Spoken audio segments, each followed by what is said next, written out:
cukup menggelikan ya, atau buku yang cukup menggelikan sih untuk saat ini ya, dan diterbitkan oleh Sangat Media.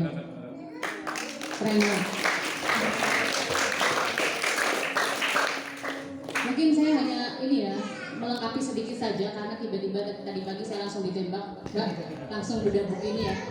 Padahal baca aja belum gitu ya. Tapi saya tahu lah, penulisnya saya tahu. Jadi saya kira-kira isi bukunya apa, kemudian narasinya seperti apa, kemudian apa-apa yang diangkat itu kurang lebihnya sudah 50% tahu. Sehingga ini cuma menjadi pelengkap-pelengkap saja ya. Untuk adik-adik semuanya, ini menarik sekali ketika kita bahas tentang sebuah buku yang hari ini tampaknya tidak begitu populer ya untuk generasi-generasi yang sudah dekat dengan gadget, sehingga untuk membuat kita semangat membaca buku itu kita juga harus punya pendekatan yang berbeda. Jadi buku itu kan dulu kan cenderung diibaratkan sebagai sebuah pengetahuan, sumber pengetahuan yang utama gitu. Tapi now gitu ya, sekarang kita punya sumber pengetahuan yang sangat banyak. Dunia digital sudah sedemikian berkembang, kemudian juga gadget, sumber informasi ada di Instagram, ada di Twitter, ada di YouTube, segala macamnya. Jadi sehingga untuk menulis buku hari ini itu harus punya trik tersendiri. Saya sangat suka sebenarnya buku ini, meskipun saya bukan dancer ya. Mana ada dancer perempuan? Ada ya? Ada. Dancer ini kan sangat maskulin ya. Sebenarnya perempuan-perempuan ini baca dancer tuh agak tidak punya relevansi gitu. Apa relevansinya sih saya baca dancer gitu kan? Padahal saya bukan anggota dancer. Tapi mau nggak mau, kebanyakan kita juga harus baca karena suami-suami kita juga ternyata dancer gitu ya. Di Irfan Nahdlatul Ulama khususnya itu kan banyak juga kemudian laki-laki ataupun kader-kader NU yang juga aktif dalam dancer. Sehingga sebagai perempuan kita juga butuh untuk membaca ini. Sedikit banyak kita tahu apa sih yang ada di pikiran dancer gitu kan. Apa sih yang ada di pikiran penulis ini? Kita tahu. Baik, yang pertama tentu saja karena ini tulisan sangat cukup menggelikan ya. Ini adalah tulisan-tulisan yang menurut saya menarik karena mengangkat tentang kehidupan sehari-hari. Karena biasanya kalau saya mendengar dancer gitu, sebuah organisasi paramiliter di lingkungan Nahdlatul Ulama itu kesannya serem, pakaiannya hijau-hijau, ya, sangat maskulin, sehingga melihatnya saja udah kayak wow ini kayak polisi gitu atau apa gitu kan. Tapi di buku ini ternyata dancer juga manusia.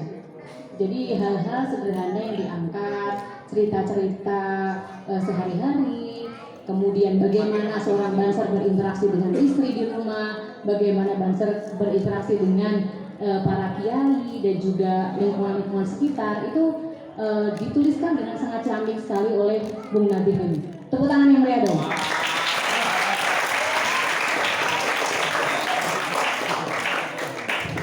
Dan sebagai penulis buku juga ya, jadi saya sedikit banyak bukan memberikan masukan, tapi lebih kepada memberikan poin bagus lah. Karena sekarang ketika kita melihat di Gramedia ya, buku-buku terutama buku-buku Islam yang populer yang ditulis oleh masyarakat-masyarakat atau tokoh-tokoh urban, kita melihat isi bukunya itu sangat sederhana sebenarnya, sangat sederhana, tapi memakai ilustrasi yang cukup banyak.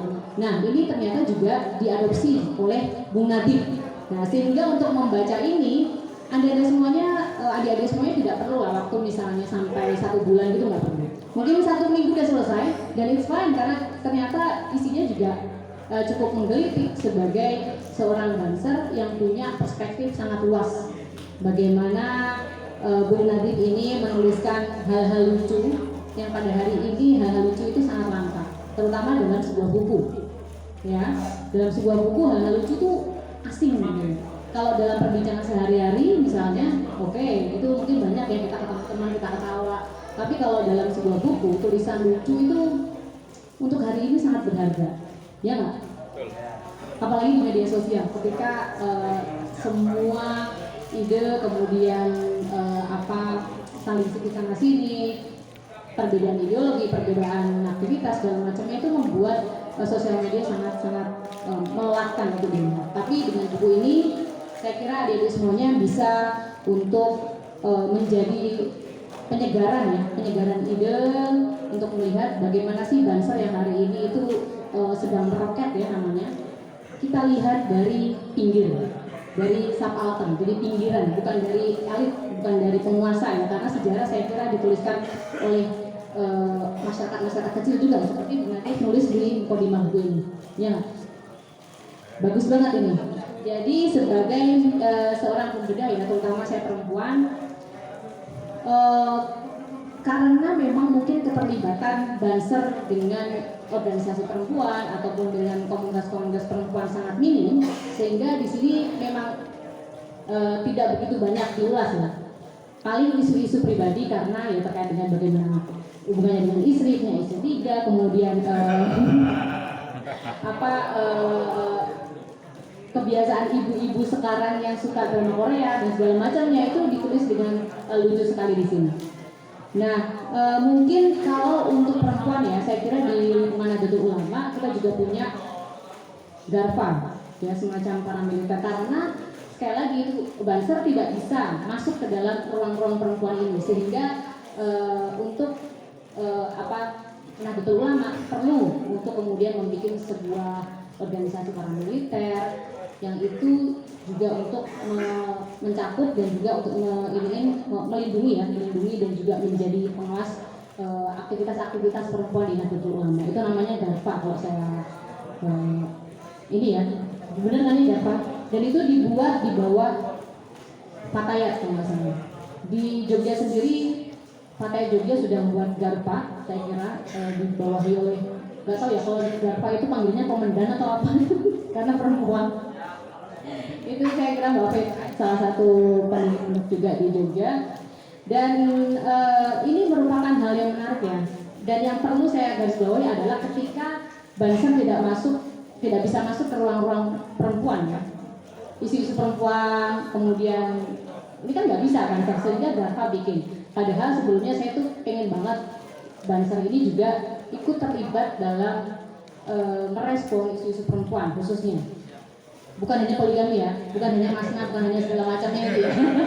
Bukan, tapi juga menjadi semacam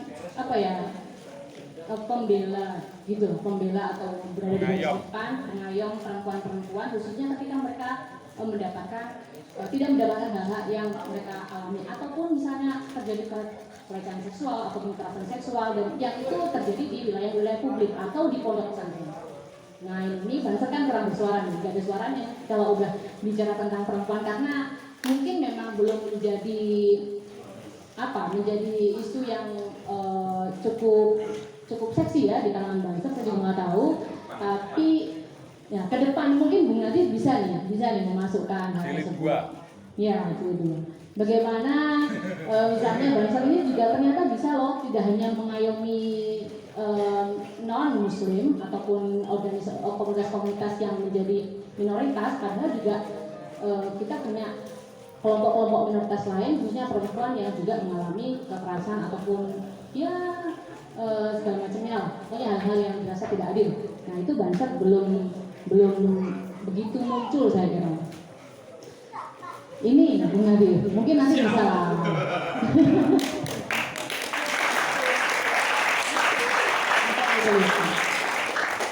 Untuk apa sih sebenarnya ya, untuk biar nggak terlalu maskulin gitu, nggak terlalu maskulin dan akhirnya bisa dinikmati oleh tidak hanya kader Banser ya kan, dan kader-kader Nahdlatul Ulama secara umum, apalagi juga publik secara umum itu bisa dikonsumsi juga. Kalau kayak gini orang biasanya Banser, oh ya ini khusus Banser gitu kan, jadi tidak meluas ke masyarakat yang lebih. Kemudian yang kedua, saya tadi sudah nulis loh.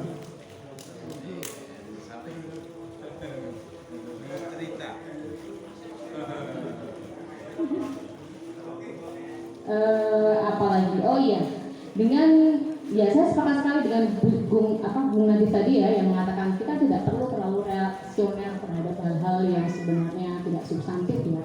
Apalagi terkait bagaimana keberagamaan hari ini, ekspresi-ekspresi keberagaman hari ini kan muncul dari